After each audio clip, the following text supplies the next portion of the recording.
Bismillahirrahmanirrahim. Assalamualaikum warahmatullahi wabarakatuh. Bagaimana kabar anak-anakku semuanya? Semoga kita senantiasa dalam keadaan sehat walafiat. Baik, bertemu kembali dengan Ibu dalam mata pelajaran Pendidikan Agama Islam dan Budi Pekerti. Pada kesempatan ini kita akan belajar materi bab 3 dengan tema munafik, keras hati dan keras kepala. Baik, sekarang kita melihat tujuan pembelajaran kita adalah yang pertama, siswa dapat menjelaskan pengertian munafik, keras hati dan keras kepala. Yang kedua, siswa dapat mengidentifikasi dalil-dalil perilaku munafik, keras hati dan keras kepala. Yang ketiga, siswa dapat mengklasifikasi ciri-ciri orang munafik, keras hati dan keras kepala. Yang keempat, siswa dapat menghindari dampak perilaku munafik, keras hati dan keras kepala. Yang kelima, siswa dapat mengambil hikmah dampak perilaku munafik, keras hati dan keras kepala. Selanjutnya kita masuk ciri-ciri munafik. Ada 3 ciri-ciri orang yang munafik. Apabila berkata, ia berbohong; apabila berjanji, mengingkari; dan bila dipercaya, mengkhianati.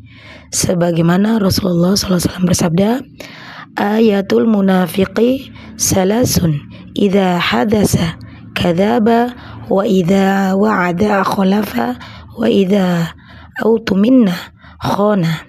Hadis muttafaqun alaih.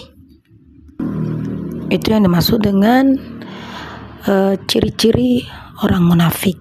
Sekarang macam-macam hati. Ada 3. Qalbun salim, qalbun mayyid, qalbun marid. Qalbun salim itu artinya apa? Qalbun salim itu artinya hati yang sehat. Qalbun mayyid itu hati yang mati. Dan qalbun marid itu adalah hati yang sakit. Selanjutnya bahaya sifat munafik.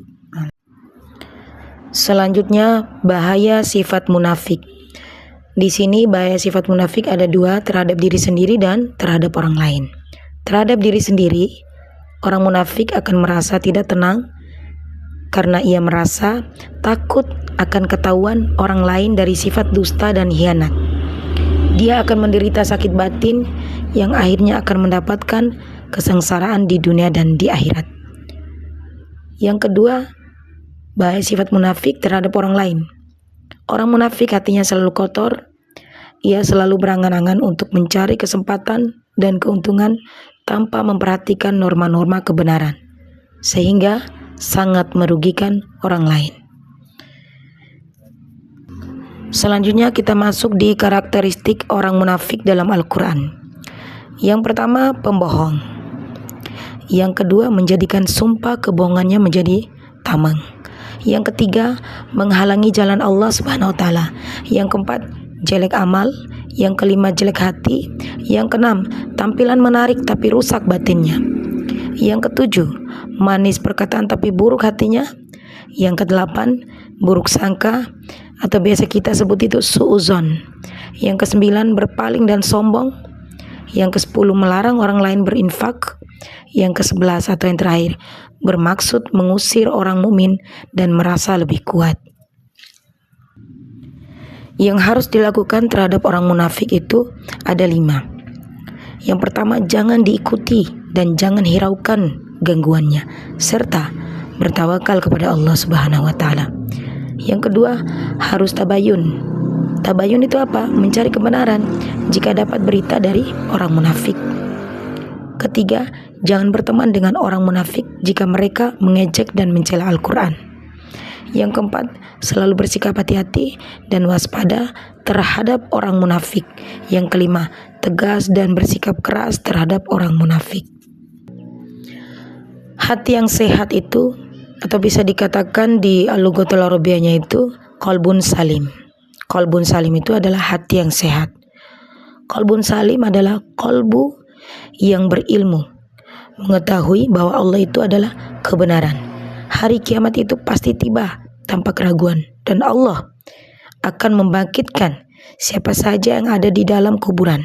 Qalbun salim adalah kalbu yang bersyahadah bahwa tidak ada ilahi yang berhak diibadahi kecuali Allah Subhanahu wa Ta'ala. Selanjutnya kita masuk pembahasan keras hati. Yang kedua, pembahasan kita yang berkaitan dengan keras hati. Menurut Kamus Bahasa Arab, keras hati sama dengan kaswah al-qalb, artinya kekerasan hati atau kebengisan. Dalam kehidupan modern yang perubahan begitu cepat, terkadang hati manusia yang tidak kuat tidak bisa ubah-ubah. Adapun tanda-tanda kerasnya hati adalah ketika keburukan dan perbuatan dosa tidak lagi membuat hatinya terluka. Begitu pula ketika kebodohannya dan ketidaktahuannya tentang akidah dan keyakinannya yang rusak tidak lagi melukai hatinya. Selanjutnya hati yang mati, atau dalam bahasa Arabnya itu mayit al-qalb. Hati seperti ini tidak mengenal Tuhannya. Hati yang mati itu, mereka ini tidak mengenal Tuhannya, tidak menyembahnya, tidak melaksanakan perintahnya, tidak mencintainya, dan tidak ridho kepadanya. Hati tersebut berdiri dari antara syahwat dan kelezatannya. Kendati di dalamnya terdapat murka dan marahnya, hawa nafsu merupakan pemimpinnya dan syahwat adalah panglimanya. Kebodohan adalah pengemudinya dan lalai merupakan kendaraannya. Keberadaannya di dunia sama seperti gambaran barang yang paling dicintai. Itu yang dimaksud dengan hati yang mati atau mayit al-qalbi. Selanjutnya hati yang sakit atau marid al-qalbi. Hati yang hidup tetapi mempunyai penyakit. Dia mempunyai materi yang saling tarik menarik. Ketika ia memenangkan pertarungan itu, maka di dalamnya terdapat kecintaan kepada Allah Subhanahu wa Ta'ala, keimanan, keikhlasan, dan tawakal kepadanya. Di dalamnya juga terdapat kecintaan kepada nafsu, keinginan dan usaha untuk mendapatkannya, rasa dengki, takabur, bangga diri, kecintaan berkuasa. Itulah materi yang dapat membinasakannya. Ini yang berkaitan dengan hati yang sakit atau marid al-qalbi. Kita sekarang melanjutkan di tanda-tanda mengerasnya hati. Yang pertama, bermalas-malasan dalam mengerjakan kebaikan, ketaatan kita kepada Allah, serta meremehkan kemaksiatan.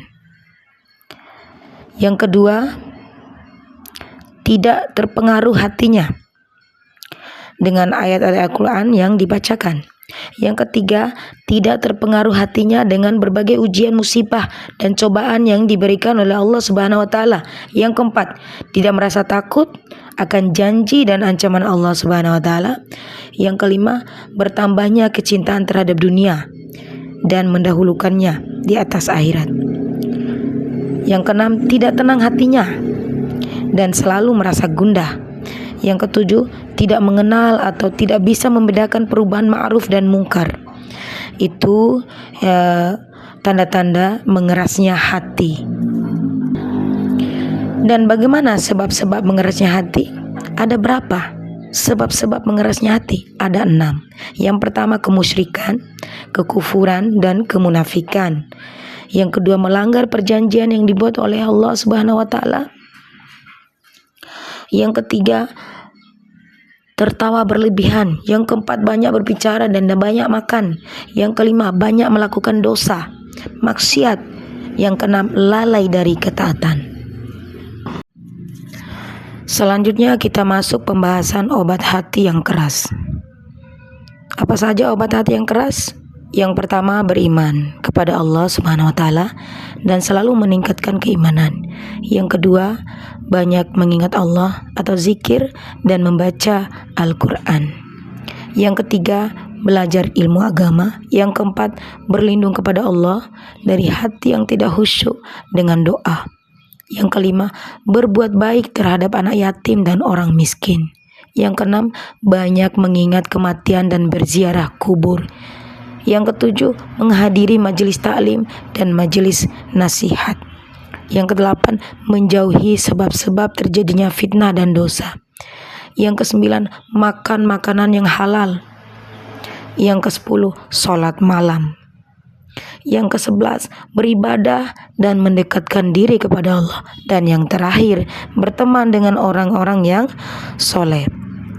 Karena jika kita salah pilih teman, ya itu akhirnya kita salah langkah. Kita harus pilih berteman dulu dengan siapa, apakah dia orang soleh atau tidak. Jadi obat hati yang keras ini ada 12 poin yang ibu sebutkan tadi. Selanjutnya kita masuk di pembahasan keras kepala. Menurut Kamus Besar Bahasa Indonesia, keras kepala berarti individu yang tidak mau menuruti nasihat orang lain. Sedangkan Kamus Cambridge mendefinisikan arti keras kepala sebagai seseorang yang bersikukuh melakukan hal yang ada dalam benaknya dan di saat yang sama menolak mengerjakan hal lain hingga keinginannya tersebut terpenuhi. Ditinjau dari ilmu psikologi, keras kepala adalah sikap seseorang yang selalu menolak mengubah pendiriannya dan tidak mau berubah, dan orang lain tidak bisa memaksa dirinya. Itu yang dimaksud dengan keras kepala. Alasan seseorang keras kepala itu yang pertama, karakter keras kepala melekat pada diri seseorang karena sifatnya yang mudah tersinggung dan mudah marah kepada orang yang berbeda pemikirannya dengannya. Yang kedua, seseorang yang keras kepala salah satu sebabnya karena ada keinginan tujuan tertentu. Dia menginginkan reward jika dia patuh pada aturan. Dengan demikian, kompensasi dia keras kepala karena ingin dia dikatakan eksis dan dibutuhkan. Yang ketiga, orang yang keras kepala kepada pihak tertentu kemungkinan besar sebagai bentuk balas dendam, sebagai bentuk pasif agresifnya. Ciri-ciri orang keras kepala: memiliki ide atau rencana yang harus diwujudkan, sekalipun ide atau rencana tersebut salah. Yang selanjutnya, bersikeras melakukan suatu hal meskipun orang lain tidak ingin melakukannya. Dan yang terakhir, dari ciri-ciri orang keras kepala ini, jika ada ide orang lain yang berbeda, dia menuduh ide itu buruk dan tidak berhasil. Bagaimana cara mengurangi sikap keras kepala? Yang pertama, mendengarkan pendapat orang lain meski berbeda pandangan. Yang kedua, terbuka dengan segala kemungkinan. Yang ketiga, mengakui kesalahan. Yang keempat, menyesuaikan dengan keadaan. Demikian materi yang dapat saya sampaikan. Mudah-mudahan ada manfaatnya untuk kita semua. Ja'alanallahu wa yakum. Wabillahi taufiq wal hidayah. Wassalamualaikum warahmatullahi wabarakatuh.